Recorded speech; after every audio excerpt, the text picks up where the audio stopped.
Hello friends, welcome back to the new video. Today we are going to talk about swipe lock setting in Vivo phone. In this video guys, I will show you how can you off this swipe lock setting in Vivo phone.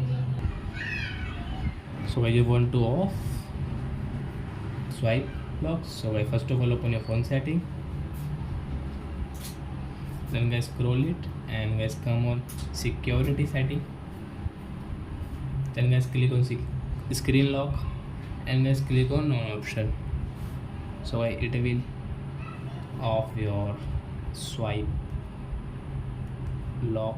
Guys, you can on, you can off from this power button. So I think friends, we have understood how to off swipe lock setting in Vivo phone. So that's it guys, thanks for watching my video. Now we will meet on next video with new topic. Before guys, please go and like and subscribe my channel. Bye bye friends.